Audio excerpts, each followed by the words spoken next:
గర్భధారణ, ప్రసూతి చికిత్స, పిల్లలకు చికిత్స వంటి అన్ని సౌకర్యాలు కలిగిన ఒక పరిపూర్ణమైన ఆసుపత్రి మన సుధా ఫర్టిలిటీ సెంటర్. ఉండవల్లి అరుణ్ కుమార్ గారు ఈ మార్గదర్శి చిట్ ఫండ్స్, మార్గదర్శి ఫైనాన్స్కి సంబంధించి కేసులు వేయటం జరిగింది. దాదాపు 18 ఏళ్ల నుంచి దీని మీద సుదీర్ఘమైనటువంటి న్యాయ పోరాటం చేస్తూనే ఉంది. అయితే ఈ రోజు ఆయన పోరాటం జరిగింది. అది తెలంగాణ, ఇటు ఏపీ 2 రాష్ట్రాలు కూడా కేసులో ఇంప్లీడ్ అవ్వాలి అని చెప్పి జడ్జి గారు కూడా అడుగుతున్నారు, వీళ్ళు జాయిన్ అవ్వాలి అని. మరి ఎందుకు తెలుగు రాష్ట్రాల్లో ఎటువంటి చర్యలు తీసుకోవట్లేదు? గతంలో జగన్ గారు ఇంప్లీడ్ అయ్యారు, ఇప్పుడు ఏపీ ప్రభుత్వం ఎందుకు ముందడుగు వేయట్లేదు? జగన్ గారు బేసిక్గా ఈ మార్గదర్శి చిట్ ఫండ్స్ కానీ ఫైనాన్స్కి సంబంధించిన విషయాల్లో సాంకేతిక అంశాలు ఏం చెప్తాయి, చట్టం ఏం చెప్తుంది, అవి రోజు చర్చ జరుగుతుంది. ఉండవల్లి అరుణ్ కుమార్ గారు సావధానంగా సమాధానం చెప్తున్నారు, కూడా మాట్లాడుతున్నారు. ఇప్పుడు ఆంధ్రప్రదేశ్ రాష్ట్రంలో సాధారణ ప్రజల భాషలో చర్చనీయాంశం అనే అంశం ఏంటంటే, మార్గదర్శి చిట్ ఫండ్స్ కానీ మార్గదర్శి ఫైనాన్స్ నిర్వహణ, దాన్ని షేర్లు తీసుకోవడం కానీ, ప్రజల నుంచి డబ్బులు వసూలు చేయడం కానీ, వీటి విషయాల్లో యాక్ట్కు లోబడి జరగలేదు. ఇది ఒక ప్రధానమైన అలిగేషన్. రెండోది, నిబంధనలకు అనుసరించి నిర్దేశించినటువంటి మొత్తాన్ని వసూలు చేసిన మొత్తంలో ఆర్బీఐ దగ్గర జమ చేయాలి. ఈ రెండుని మార్గదర్శి పాటించట్లేదు. ఇక్కడ చట్టం అనేది అందరికీ ఒకే రకంగా వర్తించాలి. చట్టం ప్రకారం నడుస్తుందా, వ్యక్తుల మధ్య ఉన్న ఇష్టాయిష్టాలు, అంటే ఆ వ్యక్తి పర్ఫెక్ట్గా చేయగలడు, లేదా ఆ వ్యక్తి మోసం చేసే వ్యక్తి కాదు, ఆ వ్యక్తికి ఒక క్రెడిబిలిటీ ఉంది, దీని ఆధారంగా నిబంధనలు పక్కకు పోవడం సాధ్యం కాదు కదా. అదే అయితే అందరికీ అది వర్తించాలి. ఈ యాంగిల్లో స్థూలంగా సాధారణ భాషలో చెప్పాలంటే ఉండవల్లి అరుణ్ కుమార్ గారు కోర్టులో వ్యాజ్యం వేశారు. అది నడుస్తుంది, సుదీర్ఘకాలం నడుస్తూ ఉంది. ఇప్పుడు 2 రాష్ట్రాలను ఎందుకు భాగస్వామ్యం చేయాలి? మార్గదర్శి నడుస్తున్నది ఉభయ తెలుగు రాష్ట్రాల్లో. ఇప్పుడు ఇతర రాష్ట్రాలు కూడా వ్యాపించింది. హెడ్ క్వార్టర్ ఉమ్మడి ఆంధ్రప్రదేశ్తో ముడిపడి ఉంది కాబట్టి లబ్ధిదారులు కానీ ఈ మదుపరులందరూ కూడా ఉభయ తెలుగు రాష్ట్రాల్లో ఉంటారు కాబట్టి వాటి రిప్రజెంటేటివ్గా ప్రభుత్వాలు చట్టాన్ని ఉల్లంఘించినటువంటి సంస్థ పైన ఇంప్లీడ్ పిటిషన్ వేయాలి అన్నది ఉండవల్లి అరుణ్ కుమార్ గారి వాదన. అది కరెక్ట్ కూడా. ఇంప్లిమెంట్ పిటిషన్ ఎలా వేయాలనేది ఉండవల్లి అరుణ్ కుమార్ గారు చెప్పట్లేదు. తెలంగాణ ప్రభుత్వం ఏం చెప్పాలి, ఆంధ్రప్రదేశ్ ప్రభుత్వం ఏం చెప్పాలో వాళ్ళు నిర్దేశించట్లేదు. మీరు ఇంప్లీడ్ వేయండి, ఒక ప్రజా ప్రయోజనంతో ముడిపడిన అంశం, ఒక చట్టాన్ని ఇంప్లిమెంటేషన్ సంబంధించిన అంశం. మీరు ఇంప్లిమెంట్ అవ్వడం ద్వారా, ఇంప్లీడ్ పిటిషన్ వేయడం ద్వారా మీరు చెప్పదలుచుకుని చెప్పండి. మార్గదర్శి చిట్ ఫండ్స్ కానీ ఫైనాన్స్ కానీ చట్టం పరిధిలోనే నడుస్తుంది, దానిపైన అనవసరమైన అర్ధాంతం అవసరం లేదు అనే పిటిషన్ అయినా వేయచ్చు, లేదా నిబంధనలు ఉల్లంఘించింది ఈ చర్యలు తీసుకోవాలని కూడా వేయచ్చు. కాబట్టి వారు కోరుతున్నది పీపుల్స్ రిప్రజెంటేటివ్ గవర్నమెంట్ కాబట్టి మీరు ఇంప్లీడ్ కాండి, ఇది ప్రజా ప్రయోజనంతో ముడిపడి ఉన్న అంశం కాబట్టి అనేది వారు కోరుతున్నారు. ఇది చాలా న్యాయమైంది, సహజ న్యాయ సూత్రాలకు దగ్గరగా ఉంది. కాబట్టి ఎందుకు ఉభయ తెలుగు రాష్ట్రాలు జరగట్లేదు? కొన్ని ప్రభుత్వాలు వస్తే, ముఖ్యంగా జగన్మోహన్ రెడ్డి అధికారంలోకి వచ్చిన తర్వాత ఆంధ్రప్రదేశ్ నుంచి ఇంప్లీడ్ పిటిషన్ వేశారు. బీఆర్ఎస్ నాయకత్వంలో 10 ఏళ్ల పాటు తెలంగాణలో ఉన్నా ఇంప్లీడ్ కాలేదు. ఇప్పుడు రేవంత్ రెడ్డి గారు ఇంప్లీడ్ కాలేదు. ఇప్పుడు ఆంధ్రప్రదేశ్ ప్రభుత్వం కూడా ఇంప్లీడ్ అవుతుందా లేదా, ఎట్లా చేస్తారనేది చూడాల్సిన అవసరం ఉంది. ఇక్కడే ఉండవల్లి అరుణ్ కుమార్ గారు చెప్పిన, ఇప్పుడు కాదు, వివిధ సందర్భాల్లో వారు చెప్పిన మాటల ప్రకారం ఏ సింగిల్ ఇండివిజువల్ ఈ భారతదేశంలో అత్యంత శక్తివంతుడు రామోజీరావు అన్నాడు. ఒక రాజకీయ పార్టీ నాయకుడో, లేకపోతే ఇంకో కొన్ని రాజకీయ పార్టీల ప్రతినిధో, లేదా పదవుల్లో ఉన్నవాడు కాకుండా కేవలం ఒక ఇండివిజువల్గా, ఏ రాజకీయ పార్టీ సంబంధం లేని వ్యక్తిగా ఉంటూ ఒక ఇండివిజువల్గా అత్యంత శక్తివంతుడు అని ప్రారంభంలో చాలా సందర్భాల్లో రామోజీరావు, మన ఉండవల్లి అరుణ్ కుమార్ గారు చెప్పారు. అంటే అర్థం ఏంటి, నీకు పార్టీ, ఫలానా పార్టీ ఉంటే, ఇప్పుడు ఉదాహరణకు తెలుగుదేశం పార్టీకి ఈనాడు అనుకూలం అని ఒక ముద్ర ఉంది. ఇప్పుడు తెలుగుదేశంతో రాజకీయంగా విభేదించే వాళ్ళందరూ రామోజీరావు గారికి వ్యతిరేకంగా ఉండాలి కదా, లాజికల్గా ఆలోచించినప్పుడు, రాజకీయంగా ఆలోచించినప్పుడు. తెలుగుదేశమా వైసీపీ, నేను దాని జోలికి వెళ్ళట్లేదు. ఉండవల్లి గారు లాజిక్ ఏంటంటే, ఆయన తెలుగుదేశం ముద్ర ఉన్న వ్యక్తి, తెలుగుదేశానికి క్వైట్ ఆపోజిట్గా ఉన్న కాంగ్రెస్ పార్టీని, ఎందుకంటే కాంగ్రెస్కి వ్యతిరేకంగా పుట్టిన పార్టీ తెలుగుదేశం, రైవల్ పార్టీ ఉమ్మడి రాష్ట్రంలో. ఇప్పుడు తెలంగాణలో అధికారంలో ఉన్నది ఎవరు? రేవంత్ రెడ్డి గారు, కాంగ్రెస్ రిప్రజెంటేటివ్. మరి తెలుగుదేశానికి అనుకూలంగా ఉన్న వ్యక్తి విషయం కేసు వచ్చినప్పుడు మీరు ఎందుకు ఇంప్లీడ్ కావట్లేదు? అసలు బీఆర్ఎస్ తెలుగుదేశం పార్టీతో పడే పార్టీ ఏం కాదు. వాళ్ళు బీఆర్ఎస్ అధికారంలో ఉన్నప్పుడు ఎందుకు చేయలేదు? జగన్మోహన్ రెడ్డి గారు ముఖ్యమంత్రి అయినప్పుడు ఇంప్లీడ్ పిటిషన్ చేశాడు. అంటే పాయింట్ ఏంటంటే, ఆయన చెప్పిందే, ఏ సింగిల్ ఇండివిజువల్ అంటే రాజకీయాలతో సంబంధం ఇన్ఫ్లుయెన్స్ చేస్తా ఆయన, అంత కెపాసిటీ ఉన్నవాడు కాబట్టి భిన్నమైన రాజకీయ అభిప్రాయాలు ఉన్న వాళ్ళు కూడా ఆయన విషయంకి వచ్చేసరికి సైలెంట్ అయిపోతున్నారు. ఇది ఉండవల్లి అరుణ్ కుమార్ గారు. ఇట్లాంటి చేస్తే ఒక బలమైన మీడియా సంస్థల అధిపతి లేదా బలమైన మీడియా సంస్థలు ఉన్న వాళ్ళు చట్టంతో పని లేకుండా వ్యవహరించినా కూడా రాజకీయ పార్టీలు వాళ్ళ కారణాలతో వాళ్ళ అవసరాలతో సైలెంట్ అయిపోవడం ద్వారా చట్టం అందరికీ సమానం అనే భారత రాజ్యాంగం భిన్నంగా నడుస్తా ఉంది. కొందరికి మాత్రమే సమానం, అందరికీ సమానం కాదనే భావన కరెక్ట్ కాదనేది వారు ప్రధానంగా చేస్తున్నది.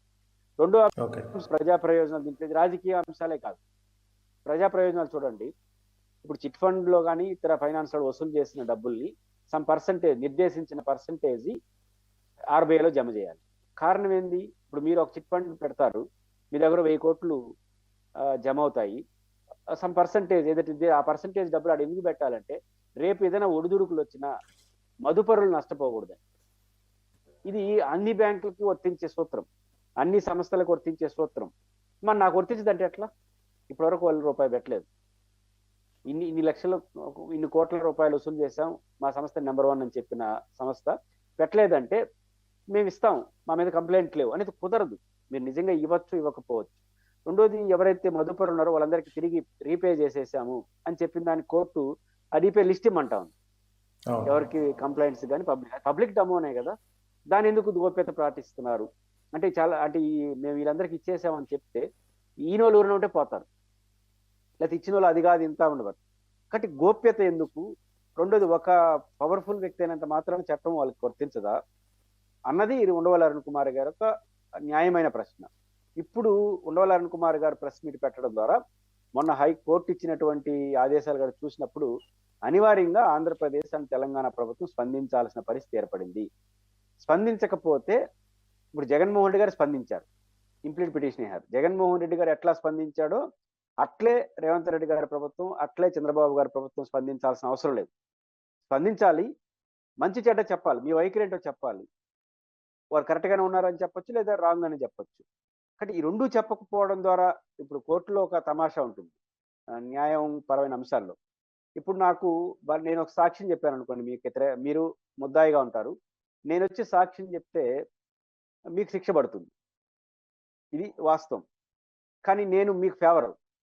అలాగని కోర్టు ముందుకు వచ్చి నేను సందీప్ గారు కరెక్టే వదిలేయండి అని చెప్తే కుదరదు. ఎందుకంటే లాయర్ క్రాస్ చెక్ చేస్తాడు. నా ఇష్టం వచ్చినట్టు చెప్పడానికి లేదు, లీగల్ పొజిషన్ చెప్పాలి. లీగల్ పొజిషన్ ఒక రకంగా ఉంటే నువ్వు ఫ్రెండ్ కాబట్టి సందీప్ కరెక్ట్ అంటున్నావు అని లీగల్ క్వశ్చన్ వస్తుంది.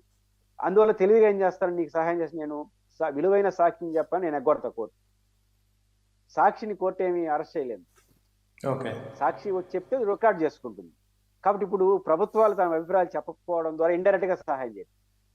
డైరెక్ట్ గా వచ్చి ఉండవల్లి అరుణ్ కుమార్ ఒక లాజిక్ అడిగారు కదా, మీరేమి నేను చెప్పినట్టు వినొద్దండి, మార్గదర్శి పర్ఫెక్ట్లీ కరెక్ట్ అని చెప్పండి అని అంటాడు. అది లాజిక్, అది వ్యూహాత్మకంగా వాళ్ళని ఆగుతున్నాడు ఉండవల్లి అరుణ్ కుమార్ గారు.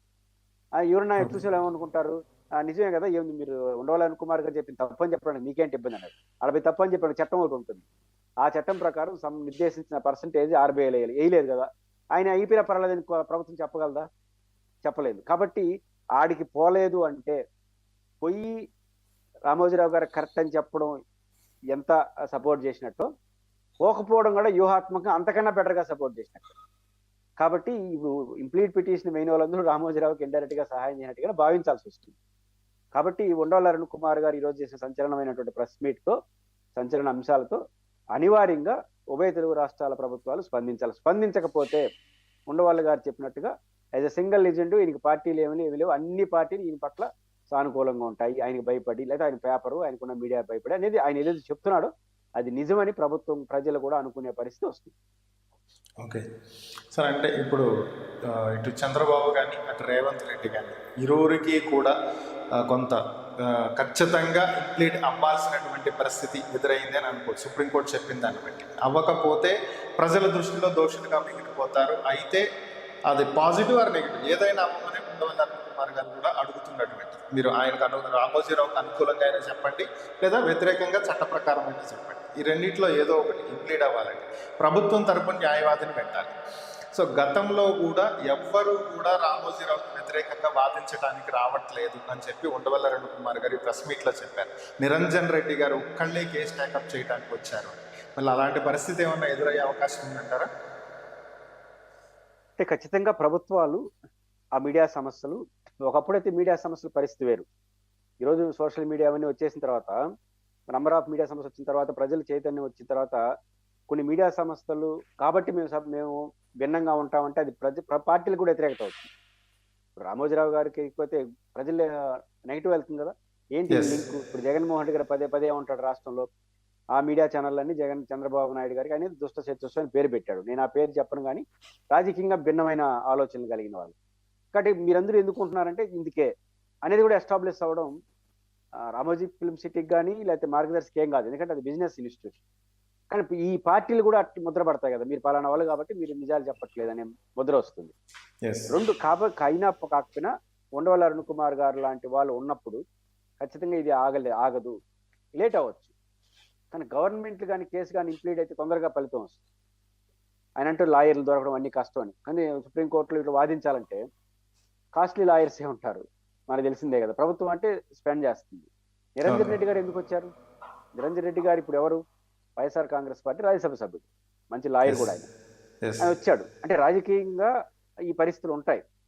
ఎవరు లేకపోయినా ఉండవాలి అనుకున్నాడు, సొంతంగా వాదించగలడు. ఎందుకంటే ఆ రైట్ ఉంది, ఆయనకి ఇండివిజువల్ కూడా వాదించుకోవచ్చు కోర్టులో పర్మిషన్ తీసుకొని. కానీ లీగల్ పొజిషన్స్ కొన్ని ఈ పాయింట్స్ అవన్నీ చెప్పాలంటే లీగల్ ప్రొఫెషనల్స్ ఉంటేనే బాగుంటుంది. కాబట్టి ఇప్పుడు డబ్బులు కూడా ఒక సమస్య. ఉండవల్లి అరుణ్ కుమార్ ఏమో మోతుబారే మనిషి ఏం కాదు, చాలా హానెస్ట్ గా తన జీవితాన్ని కొనసాగించిన వ్యక్తి.